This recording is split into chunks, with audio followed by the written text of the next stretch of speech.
बात आज की चैनल के कार्यक्रम आर पार में मैं सुरेंद्र चतुर्वेदी आपका स्वागत करता हूं।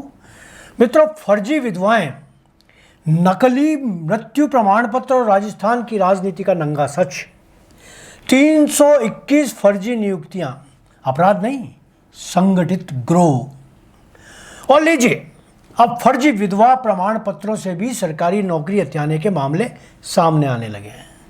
यद्यपि सुनने में आपको यह बड़ा अजीब लग सकता है कि यह कैसे संभव हो सकता है कि कोई औरत फर्जी विधवा बन जाए, मगर ऐसा हुआ और ऐसा हुआ। राजस्थान की शिक्षक भर्ती एक बार फिर शर्मनाक घोटाले की गिरफ्त में है। उदयपुर से आई खबर ने पूरे तंत्र की पोल खोल दी है। सोचिए, एक लड़की शादी से पहले ही विधवा बन जाती है और दूसरी अपनी देवर की मृत्यु के प्रमाण पत्र से नौकरी पा लेती है। यह कोई फिल्मी कहानी नहीं, बल्कि राजस्थान की भर्ती परीक्षाओं की सच्चाई है, जहां सिस्टम बिक चुका है और राजनीति लुटेरी बन चुकी है। वर्ष 2022 की पीटीआई भर्ती में 321 फर्जी नियुक्तियां सामने आई। यह आकस्मिक नहीं, बल्कि संगठित अपराध है। यहां गांव के स्तर से लेकर जिला शिक्षा विभाग, पीईओ और ऊपर तक नेताओं तक की मिलीभगत साफ दिखाई देती है।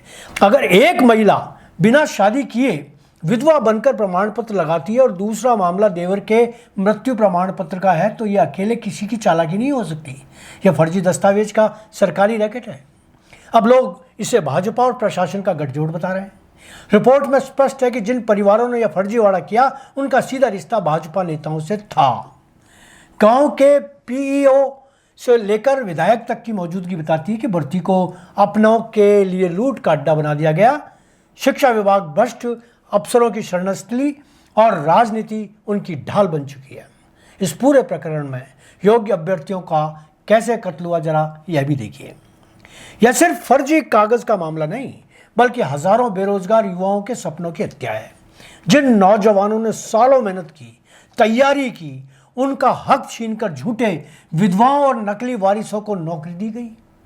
शिक्षा के मंदिर में बैठाए गए ये लोग आने वाली पीढ़ी को क्या पढ़ाएंगे? झूठ, जालसाजी और धांधली। राजस्थान में हर भर्ती घोटाले का एक ही पैटर्न है, पेपर लीक हो या फर्जी दस्तावेज। हर जगह राजनीतिक संरक्षण और प्रशासनिक मिलीभगत। सत्ता में बैठे लोग अपने कार्यकर्ताओं और रिश्तेदारों को लाभ पहुंचाने के लिए पूरी व्यवस्था को गिरवी रख चुके हैं। शिक्षा विभाग अब शिक्षा का नहीं, भ्रष्टाचार का ठिकाना बन चुका है। यहां साफ है कि कोई यहां अपनी जवाबदेही से भाग नहीं सकता। यह जरूरी है कि सिर्फ फर्जी दस्तावेज लगाने वाले अभ्यर्थियों को नहीं, बल्कि दस्तावेज पास करने वाले अफसर, नियुक्तियों की मंजूरी देने वाले अधिकारी और संरक्षण देने वाले नेता, सभी को कटघरे में खड़ा किया जाए।